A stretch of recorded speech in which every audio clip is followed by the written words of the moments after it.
Hey, what's up everybody, and welcome back to News Dose. And obviously, there's been a lot of speculation over the last few weeks, or really since 2023 has begun, that an incoming Nintendo Direct is inbound. We are on the official Nintendo Direct watch, no doubt about it, but yesterday, supposedly a major leak made its way online. People were sharing this everywhere. Videos were going up online, big outlets were picking it up, and just everything seemed to have pointed to a very specific date it appeared to have leaked out online. Hold on to your jimmies, though, and pump your brakes, because there might actually be a little bit more to this story, and that's something that I want to cover today. Also, we do live in a crazy world right now, which apparently includes price increases for consoles. I mean, never did I ever imagine price increases for consoles that's been on the market for years. But as we saw last year, the PlayStation 5 did increase in price, and now it looks like that will include the Xbox as well, or at least in some regions. So we're going to get into that one as well, but without a further ado, you know it. Let's just go and jump right into things, starting off with the game that I'm currently playing and actually very much enjoying. I do highly recommend it, being the Dead Space remake. Really, the more I've played of this remake, the more I've come to appreciate just how good it truly is. One thing about my playthrough, though, is that in the back of my mind, something that's kind of nagging at me is whether or not this will be it for Dead Space. I just don't want it to end, but at the same time, I don't really trust EA with this franchise either. I know you're supposed to live in the moment and everything. I get that, but I'm just being honest here. I want more Dead Space. And actually, about that, EA Motive has now broken their silence on what's next for the Dead Space franchise, or at the very least, what they hope is next. In an interview with GQ magazine, they asked the senior producer, do you have any ideas for what you could do with Dead Space next? And here was his response. For sure, it's a hope that we have. There's interest on my side, and I think on Roman's side, in exploring Dead Space more. There are ideas, that's for sure. We're finishing this week. We're going to be making sure that the launch goes well, and that there are as few technical issues as possible. We're going to be heading out on vacation, and then we'll sit down and we'll have those discussions within EA to say, well, what's next? So yes, for you Dead Space fans out there, there's absolutely a realistic hope here that EA Motive will continue on with the Dead Space franchise going forward. It really just kind of depends on how EA, the publisher, feels about it. Now, more or less, it'll probably just kind of depend on how well it sells. Now, hypothetically though, if EA does indeed greenlight another Dead Space game, really the question then just becomes, do they remake Dead Space 2, or instead take the series in a completely new direction? Now, I imagine they'd probably remake the second one, considering it was also a really good game. I think Dead Space 3, that's where things become a little bit more murky.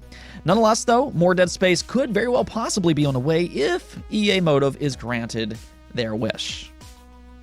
Now, we also got a delay to talk about. Nothing too bad here, so don't fret, but if you are looking forward to Star Wars Jedi Survivor, they've now pushed it back by 6 weeks. It was originally planned for a March 17th release date, but has now been delayed to April 28th. Like I said, not too bad or anything like that, but maybe a little disappointing if you just feel like you absolutely can't wait. But they did, however, note that this delay was to further polish and enhance the user experience, which I think is really always a good thing. You know, if there's any significant bugs or performance problems, it doesn't really take long for news to spread, and that can negatively impact a game's launch, like something like the Callisto Protocol. Plus, for fans, this just means that you're going to receive a better overall game up on launch. In the meantime, as we've discussed time and time again, the first half of 2023 is jam-packed as it is. So really, even if Jedi Survivor has been pushed out of March, you still have games like Resident Evil 4 Remake, Wo Long, and then you also have Bayonetta Origins releasing in March. So yeah, you still have plenty to play while you wait for an even better Jedi Survivor experience to release on now April 28th. Alright, so let's just go and talk about this Nintendo Direct stuff though, and then we'll round off the day with some Xbox news. But first, there was a big Nintendo Direct rumor circulating yesterday that seemingly pointed to February 7th. So I mean, if all you wanted was a date, well, there you have it. But hang on, is this leak even true? That's the important question to ask here, and well, that's kind of the thing. There was a reason that so many people picked up on this story and why it kind of spread like wildfire. That's simply because initially it did, in fact, look like it could possibly be true. See, this all started on Reddit Gaming Leaks and Rumors when a moderator posted that an anonymous user had sent them quote-unquote proof that a Nintendo Direct is scheduled for February 7th. This moderator then went on to say, having looked through the proof firsthand and spoken with the other mods, we cannot confirm this to be legit, but we also cannot prove that it's false, and with the permission of the user that contacted us, we wanted to share the hopefully good news with you all. So right off the bat, and this is what everybody needs to kind of understand, nothing is confirmed here. But at the same time, when you have moderators that typically try and keep this subreddit credible, posting a leak like this, yeah, you're gonna have people that take notice. Of course, this information will spread, as it very much did, but after this story rightfully blew up online, they then deleted the post and then posted this in response to why they deleted it.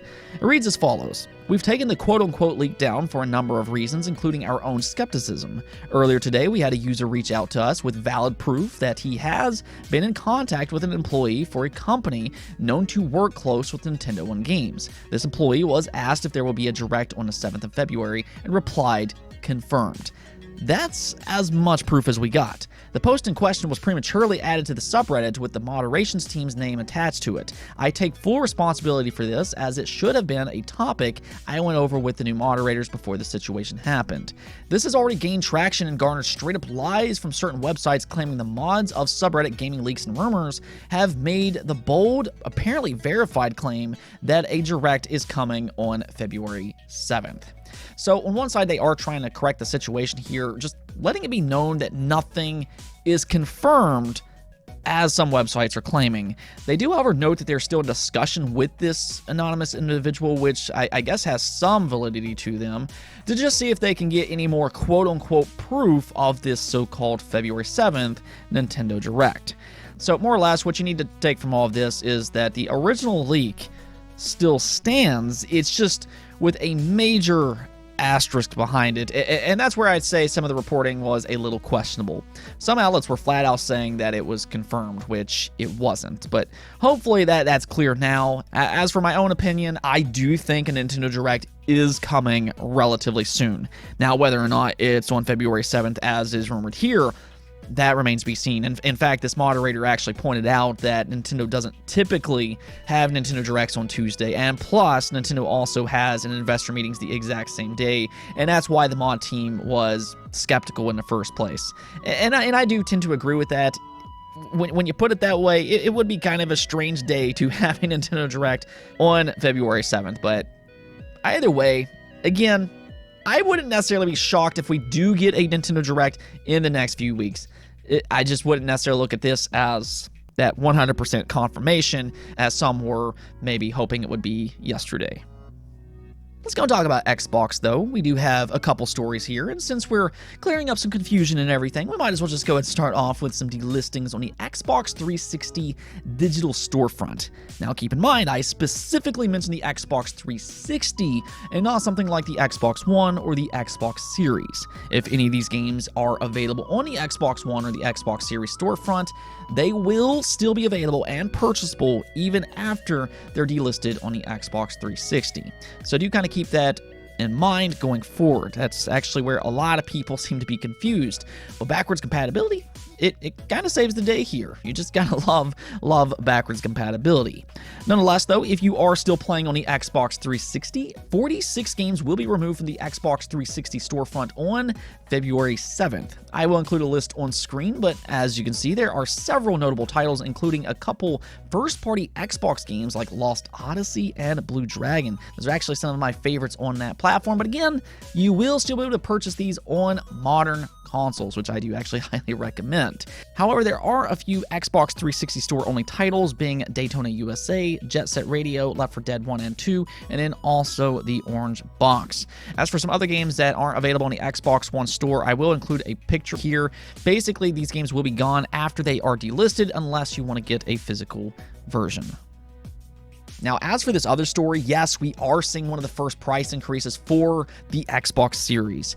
Phil Spencer kind of warned us about this late last year, that there is a chance that we'll see price increases this year in 2023. Of course, Sony did it in mostly one fell swoop last year with the PlayStation 5 already, but we are starting to see that Microsoft is also having to make tough decisions as well. They did just announce that both the Xbox Series S and the Xbox Series X is increasing by 5,000 yen in Japan starting February 17th. I believe this is right around $40 US, but this does make at least the second region that they've increased in price as of recent. They already did this in India and now also in Japan.